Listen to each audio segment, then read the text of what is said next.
Hey guys, how you doing? Welcome back to the REI Network podcast with me, Gavin Timms. It has been a crazy week, guys. As I am recording this, a lot has been happening. I'm currently, as you see on my backdrop, I'm in my RV. I'm in Michigan as I record this, and we just bought our family lake house, brought everyone out of that in Michigan on Twin Lake, Michigan, which is about 20 minutes north of Grand Haven, an hour north of Grand Rapids. Okay. Michigan is absolutely amazing in the summer. So we just bought this. We're going to put a lot of money into it and fix it up. And this is going to kind of be my summer getaway here in Michigan. But I just wanted to get on and kind of talk about the week. It's been insane. I've been doing a lot of coaching calls this week. And would you believe in the last 7 days, as I record this, that I have done 5 coaching calls in 7 days in 5 different states. Okay. I was just been in Florida for a week. So on the Monday, I was in Florida. On Tuesday and Wednesday, I was in Savannah. I left them for Michigan and stopped at a rest stop to do a call in Tennessee. And then obviously got to Michigan. I went to Michigan and did a call there, and then went to St. Louis for a 2-day event, and I had to do a coaching call there. So that's literally 5 different states, 5 coaching calls, and that is the beauty of being a real estate investor, being virtual, so I can do these things. Now, obviously, it's hectic. Am I just living the dream, doing 5 calls in 5 states? No, but that's not the takeaway. The takeaway is that you can literally do this business from absolutely anywhere, from a phone or laptop, if you are set up correctly. Now, we've had a lot of challenges in that as well, because when I got to Michigan, okay, obviously I flew straight out within 2 days to St. Louis for a 2-day event. And as I'm back here, it has just continued. All right. The chaos. What I found out is I thought I was all prepared to buy the lake house.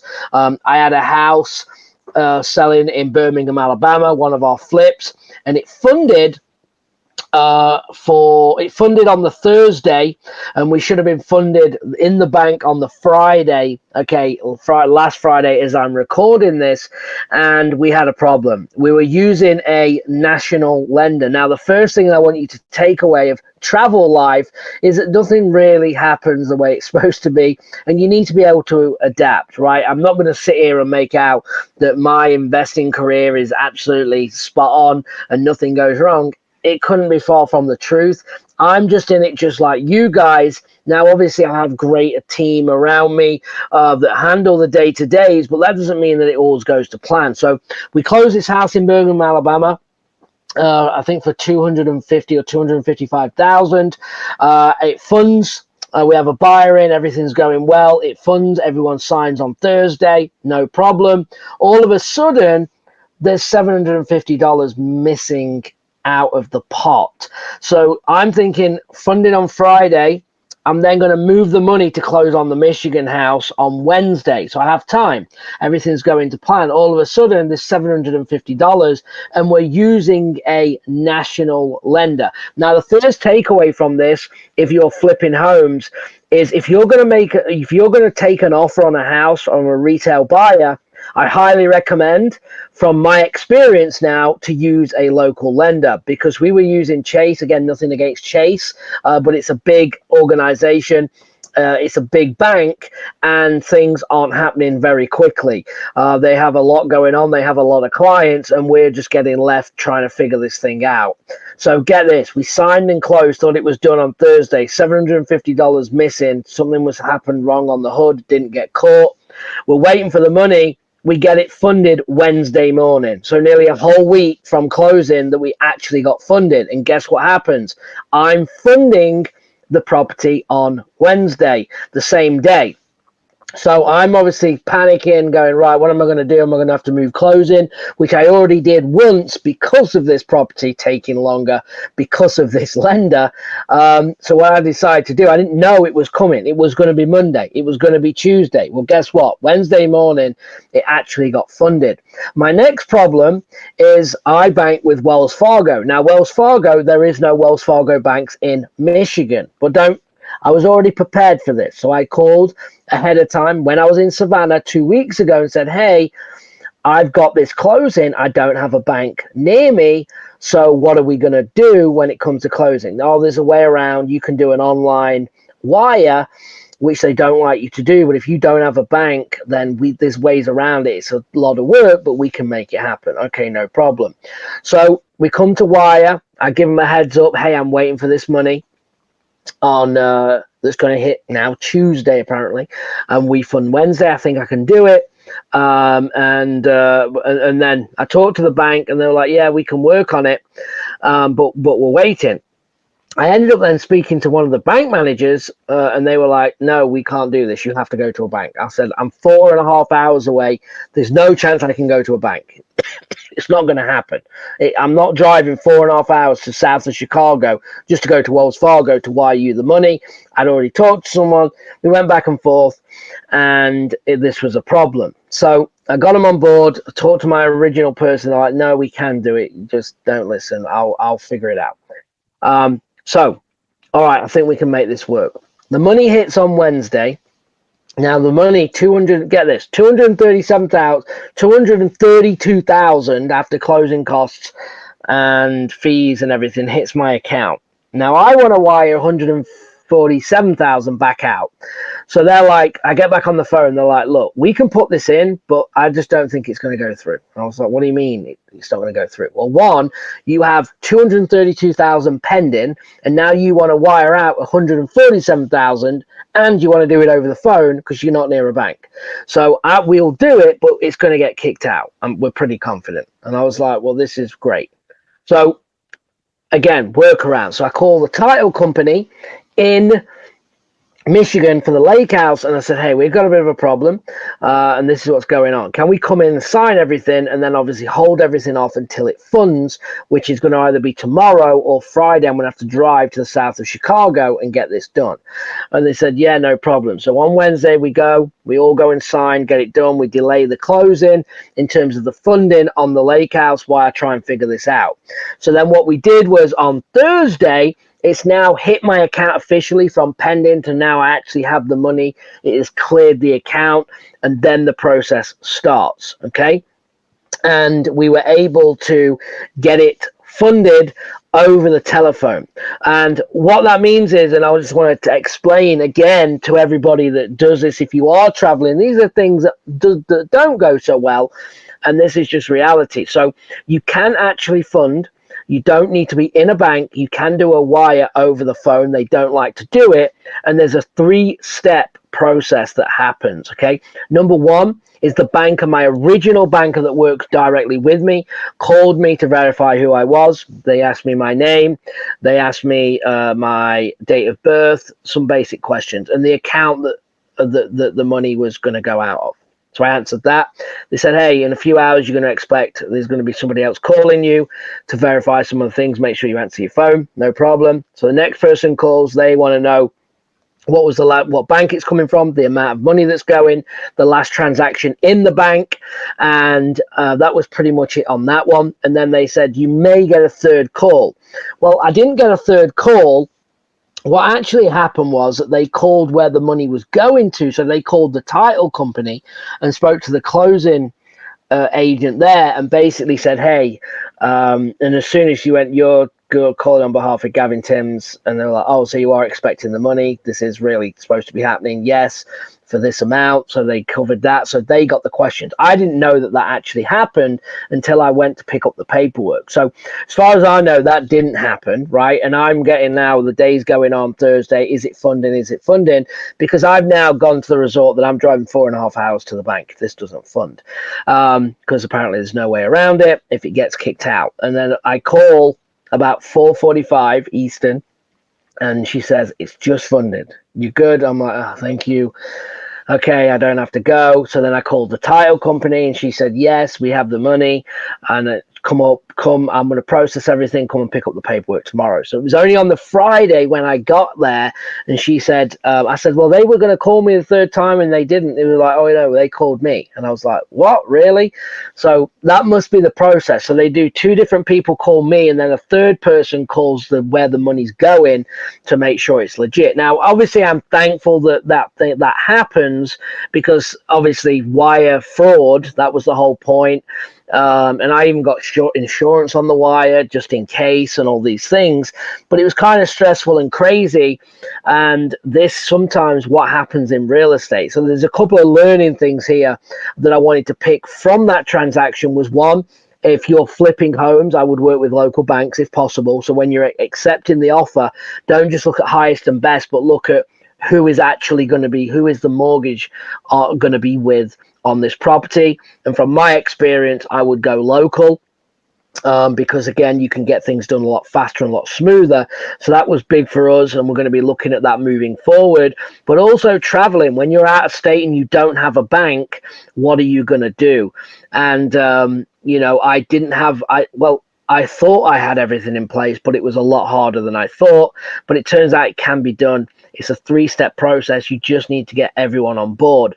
And what was unique about this is I wasn't still 100% confident, so I called all the banks around, and I spoke to a bank manager and said, in Savannah, another one, they said, we have never done this before. Okay, we have never actually done this before. I don't know what you're talking about. We can't do it, as in terms of the phone wire. So I was like, that's insane. I've been told I can do it. No, we've never heard of this.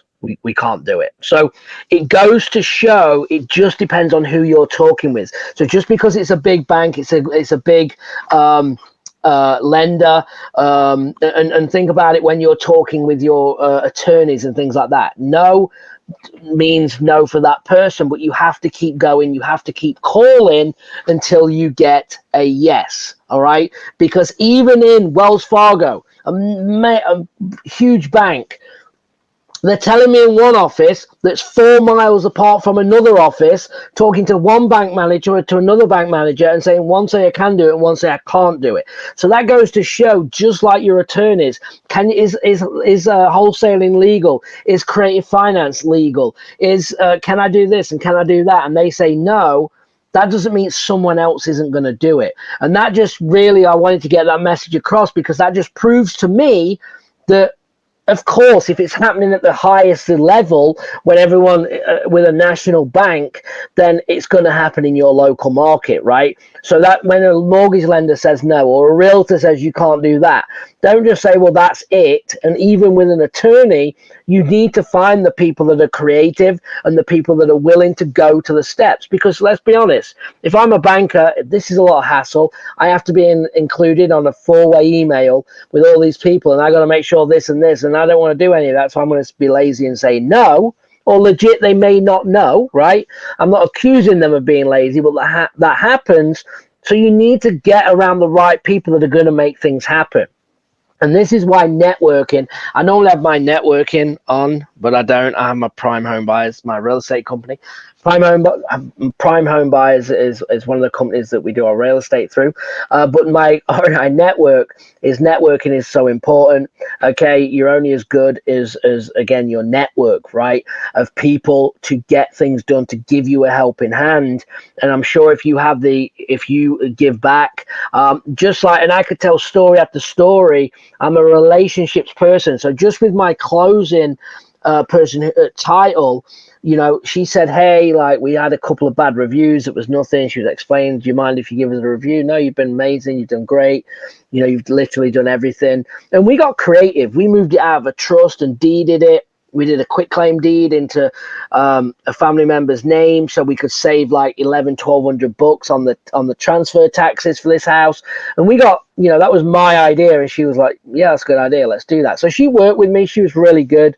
So we gave her a great review, and she's like, hey, like, I know people in the area, and I'll be able to give you contractors, and if you need anything, please email me. So she said, hey, would you leave a review? I said, of course. So I got home, left a review immediately, and said, hey, thank you so much. We just left your review. And by the way, if you can share any contacts with us for contractors, because we don't know anyone in the area, please do. And she's like, oh my, thank you so much for leaving us a great review. And absolutely, I'm gonna reach out to a couple of my top clients. So she did, and she emailed me. We got like 8 different people, from plumbers and builders and roof people, to be able to, contact with referral names in there, to be able to get them out and actually give us quotes. So again, you just have to build relationships, guys, in this business to get things done. And it's not that difficult. Just be a people person, just be honest, and go about your business and do your thing. Okay. So I think in this short episode here that I wanted to do, whether you're watching me on YouTube or whether you're, listening on the podcast, there's a lot here to take away. And I didn't even come back. What I originally started was kind of talking about life on the road as a real estate investor, but being able to be in so many places, still making things happen, still closing deals, still buying deals, still working with coaching clients. Again, just think, I left Michigan, went to Florida. I was in Florida a week. I was in Savannah 2 days. Then I traveled 17 hours with a rest stop in Tennessee to Michigan. Then 2 days later flew to St. Louis for 2 nights, and then got back into Michigan, and here I am. Next week I'm in Florida for a week. Then I go to Phoenix as I do this. I'm going to be going to Pace and Jamil's premiere event, which is going to be awesome. I got invited to that, so appreciate them guys. And it's hectic, and then I'll be back again in Michigan. So I'm grateful that I'm able to travel and do these things while still running a business, because guess what? What I'm talking to you on is the laptop, my cell phone, and if I have a good internet connection, then I can make these things happen and still get things done. So a lot of learning points in here, from again local lenders to building relationships to get things done and over the line. And while you're traveling, you don't have your bank. There's always a way around, but it's how many phone calls are you willing to make? How many are you willing not to take no for an answer? Because I wasn't. I was determined that I was not driving 4.5 hours. That's what the easy answer was for everybody else. I'm not taking 9 hours out of my day when there's a way that we can legally do this. I just needed to get people moving and acting, and treat people right, and we got it done, which led into then getting a load of referrals for contractors in the area to hopefully do a good job, and to, in the lake house, we're going to probably do 70 to 100,000 into this. My wife's going to be running that. We just got the dumpster. She's going to be gutting it. She does a great job. She runs our local rehab stuff for Savannah and now obviously Michigan. So yeah, all good, and hopefully you like this. Hopefully you got some value from this. If you did, please give me a like, subscribe to the channel or to the podcast. Drop a comment. I'll personally answer them. Leave me a review, whatever you can do. Check out REINetwork.com. If you're interested in working with me, again, just reach out. You can DM me. You can go to REINetwork.com/join, whatever you need. But I'm here. If you want me to do any content on anything, reach out, and I'm willing to do that. I appreciate you all. Thank you for watching and listening, and hopefully you got something from this episode. All right, guys, appreciate you, and I will see you on the next one. Thank you so much. Bye-bye.